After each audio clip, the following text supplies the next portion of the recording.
Today, this is about perspective. It's about understanding what really happened in the 2025 season, why the numbers tell a deeper story than the standings, and why Cowboys fans are once again forced to confront a familiar, uncomfortable truth about this franchise. I'm Carlos Eduardo, and I want to talk directly to Cowboys fans about a season where elite quarterback play collided head-on with roster failure, and why the Dallas Cowboys cannot afford to let history repeat itself again. When the Cowboys hired Brian Schottenheimer as head coach, there was genuine optimism inside the building. From my perspective, the thinking was clear: stabilize the offense, maximize Dak Prescott's prime years, and finally align coaching philosophy with quarterback strengths.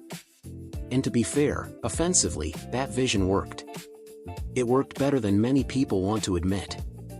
Dak Prescott didn't just play well in 2025. He carried this football team. Pro Football Focus didn't hand out praise lightly, and when the final grades came in, they told a story Cowboys fans already felt every Sunday. Dak Prescott finished the season as the fourth highest graded quarterback in the entire NFL. Not fourth in the NFC. Fourth in the league. That matters. From my perspective, that's not just a ranking. That's validation.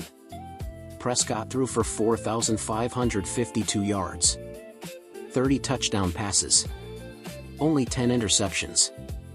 Those are elite numbers by any modern NFL standard. And he did it while operating behind an offensive line that ranked 21st in the league. That means pressure. Constant pressure. Collapsing pockets. Shortened reads. And yet, the offense still hummed. If I'm being honest with Cowboys fans, this was some of the most resilient quarterback play we've seen in Dallas in years. Dak had help, yes. CeeDee Lamb continued to prove he's not just a star, but a true number one receiver who dictates coverage and changes defensive game plans. George Pickens brought physicality and edge on the outside. Javonte Williams gave the run game balance and toughness when lanes were there.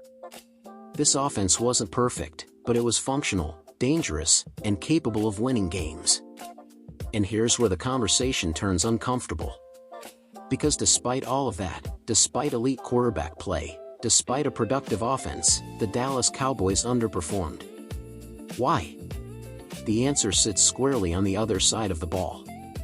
The Cowboys had the worst defense in the NFL in 2025. Let that sink in. Worst in the league. From my perspective, that single fact explains almost everything about this season. When your defense can't get stops, can't protect leads, can't flip field position, the margin for error disappears. Suddenly, your quarterback has to be perfect. Not great. Perfect. And that's exactly what Dak Prescott was asked to be every single week.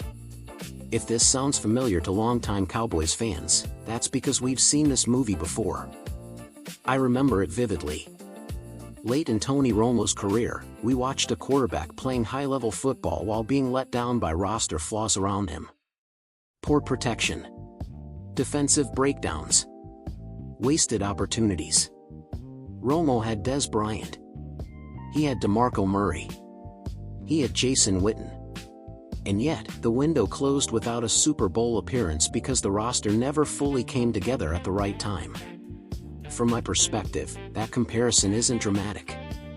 It's accurate. Dak Prescott turns 33 in July. That matters. Quarterbacks can play longer today, but the margin for error shrinks with every passing year. Romo's final season came at 36, and by then, the physical toll had already been taken. What I see on this roster right now is a team once again leaning too heavily on its quarterback to mask structural flaws. That's not sustainable football. That's survival football. And this is where the Cowboys' identity comes into focus. This franchise is not just another team. This is America's team. This is a franchise built on history, expectation, and pressure. Tom Landry didn't build this legacy on excuses. Roger Staubach didn't define greatness by moral victories. Emmitt Smith, Troy Aikman, Michael Irvin, they weren't remembered because they tried hard. They're remembered because the organization put complete teams around them. That's the standard. That's the bar. AT&T Stadium, Jerry World, isn't just a building. It's a stage. When teams walk in there, they're supposed to feel the weight of history. The crowd. The lights. The expectation that Dallas football demands excellence on both sides of the ball. From my perspective, that standard slipped in 2025. And no, this isn't about blaming one coordinator or one position group. This is about roster construction. This is about accountability at the highest level. Jerry Jones and the front office cannot look at this season and say, "We were close." They weren't close. They were dependent. Dependent on Dak Prescott playing superhero football every single week just to have a chance. And even superheroes have limits. Let's be clear about the facts versus opinion. Fact: Dak Prescott played at an elite level. Fact: the Cowboys' defense ranked last in the NFL. Fact: the offensive line was bottom third in pass protection. Fact: this team underachieved relative to its quarterback play. My opinion is simple. If this continues into 2026, Dak Prescott will follow the same painful career arc as Tony Romo, respected, productive, admired, but ringless. And that would be an organizational failure, not a quarterback one. There is reason to believe change can happen. The Cowboys still have cornerstone pieces. Micah Parsons remains one of the most disruptive defensive talents in football when used correctly. Trayvon Diggs, when healthy, is a true playmaker. CeeDee Lamb is in his prime. The offense has a foundation. But foundations don't win championships alone. Balance does. From my perspective, the 2026 offseason is not about tweaks. It's about urgency. It's about acknowledging that Dak Prescott's window is now, not someday. It's about fixing protection, rebuilding defensive identity, and stopping the cycle of asking one player to compensate for systemic flaws. Cowboys fans are passionate because they care. They're demanding because history demands it. This fan base knows what championship football looks like. They've seen it.